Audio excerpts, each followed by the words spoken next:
Welcome to Tej education. इस video में हम मॉडल प्रैक्टिस पेपर सेट 2 के साइंस विषय के प्रश्न डिस्कस करेंगे और कुल 25 प्रश्नों पर हम चर्चा करने वाले हैं। अगर आप पुलिस कांस्टेबल परीक्षा के लिए टेस्ट सीरीज ज्वाइन करना चाहें तो आप परीक्षा ऐप सबसे पहले डाउनलोड करें और परीक्षा ऐप पर तेज 50 कूपन कोड लगाने पर तेज एजुकेशन के छात्रों को 50% टेस्ट में छूट मिलने वाली है।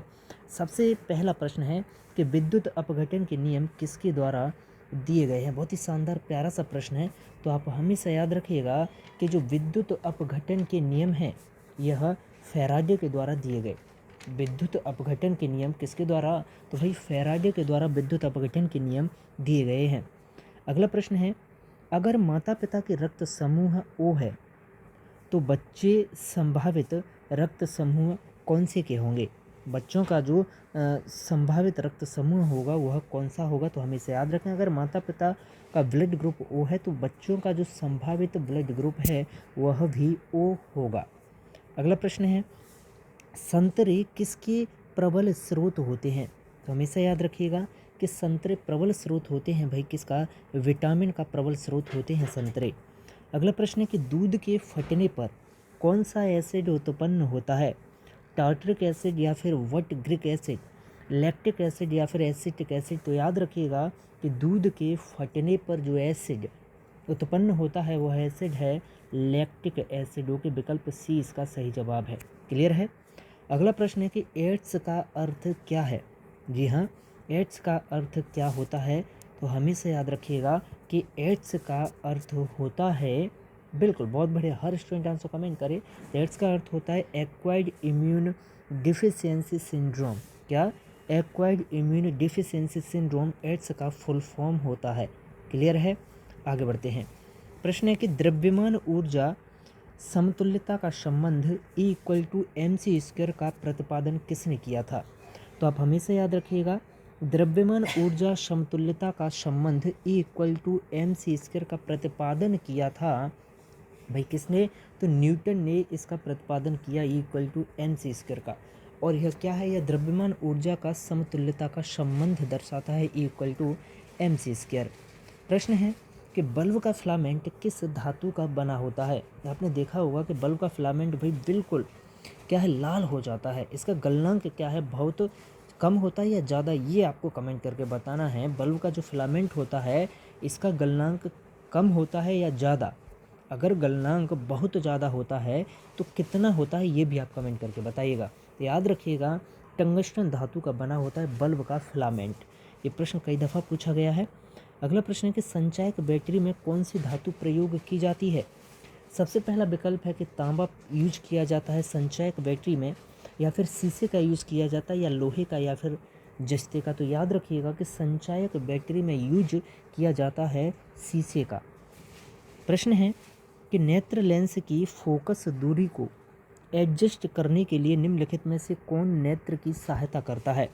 सबसे पहला विकल्प है कॉर्निया, या फिर कंजक्टिवा, या फिर सिलिया पिंड, या फिर आइरिस। तो हमेशा याद रखिएगा नेत्र लेंस की फोकस दूरी को एडजस्ट करने के लिए नेत्र की सहायता करता है सिलिया पिंड। कौन सा? सिलिया पिंड सहायता करता है।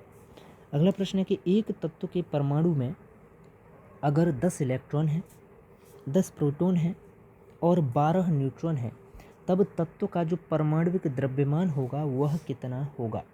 याद रखिएगा इस समय तत्व का जो परमाणुविक द्रव्यमान है यह होगा 22। ओके। अगला प्रश्न है लैक्टोमीटर एक प्रकार का क्या है? लैक्टोमीटर एक प्रकार का हाइड्रोमीटर है, या फिर अल्टीमीटर है, या फिर हाइग्रोमीटर है, या फिर एमीटर है? याद रखिएगा कि लैक्टोमीटर जो होता है, लैक्टोमीटर जो होता है यह भैया एक प्रकार का क्या है? हाइड्रोमीटर है। ठीक है। प्रश्न है कि किसी भी द्रव में एक निश्चित बिंदु पर दाब निर्भर नहीं करता है। किसी भी द्रव में एक निश्चित बिंदु पर दबाव निर्भर नहीं करता है। दिन के समय, या फिर मुक्त सतह के दिए गए बिंदु की गहराई पर, या फिर द्रव की घनत्व, या फिर गुरुत्वीय त्वरण। तो किसी द्रव में एक निश्चित बिंदु पर दबाव निर्भर नहीं करता है और वह निश्चित बिंदु होता है गुरुत्वीय त्वरण। अगला प्रश्न है कि एक गतिशील बस में एकाएक अगर ब्रेक लगा दिए जाएं तो बस की सवारी पीछे की ओर झुक जाती है। यह किस नियम का पालन करता है भाई? अगर आप बस चल रही है, अचानक से ब्रेक लगा दी जाए, सवारियाँ पीछे की ओर झुक जाती हैं। इस यहाँ पर जो अप्लाई हो रहा है वो है भैया न्यूटन का पहला नियम अप्लाई हो रहा है। अगला प्रश्न है, कंठमाला या फिर गोइटर बीमारी किस अंग से संबंधित है? कंठमाला या गोइटर बीमारी संबंधित है गले से। किससे है भैया? गले से संबंधित है कंठमाला या फिर गोइटर बीमारी। अगला प्रश्न है कि हाइपरमेट्रोपिया क्या है? हाइपरमेट्रोपिया का अर्थ क्या है? निकट दृष्टि दोष या फिर दूर दृष्टि दोष, जरा दृष्टि दोष या फिर प्रेस वायुपिया। तो हमेशा याद रखिएगा हाइपरमेट्रोपिया का अर्थ जो होता है, हाइपरमेट्रोपिया का अर्थ होता है भाई दूर दृष्टि दोष। क्या है? विकल्प 20 का सही जवाब है दूर दृष्टि दोष। अगला प्रश्न है, मानव शरीर में सबसे बड़ी ग्रंथि कौन सी होती है? तो आप हमेशा याद रखिएगा मानव शरीर की सबसे बड़ी ग्रंथि है यकृत। प्रश्न है कि क्षय रोग जो है शरीर के किस अंग को प्रभावित करता है? कौन सा? क्षय रोग शरीर के कौन से अंग को प्रभावित करता है? तो आप हमेशा याद रखिएगा कि क्षय रोग प्रभावित करता है भाई फेफड़ों को। प्रश्न है कि वनस्पति घी में कौन सी गैस प्रयोग की जाती है? नाइट्रोजन या हाइड्रोजन, कार्बन डाइऑक्साइड या फिर नियॉन? बताएं। तो वनस्पति घी में जो गैस प्रयुक्त की जाती है भाई ये है हाइड्रोजन, H2 गैस। प्रश्न है कि शुद्ध जल का pH मान कितना होता है? तो आप हमेशा याद रखिएगा कि शुद्ध जल का pH मान 7 होता है। अगला प्रश्न है कि एसिड बदलता है किसको? नीले लिटमस को लाल में बदलता है या फिर लाल को नीले में बदलता है या फिर लिटमस का रंग ही नहीं बदलता है एसिड के द्वारा, या फिर इनमें से कोई भी घटना नहीं होती है भैया एसिड के द्वारा। तो याद रखिएगा कि जो एसिड या अम्ल जो रहता है यह नीले लिटमस को लाल में बदल देता है। क्या है? नीले लिटमस को ये लाल में बदल देता है एसिड। ठीक है मेरे भैया, विकल्प ए इसका सही जवाब है 100%। ठीक है, तो आज इस वीडियो में हमने मॉडल प्रैक्टिस पेपर सेट 2 के प्रश्न देखे साइंस विषय के केवल। ठीक है, तो इसी तरह से मॉडल प्रश्न देखने के लिए आप बने रहें तेज एजुकेशन के साथ।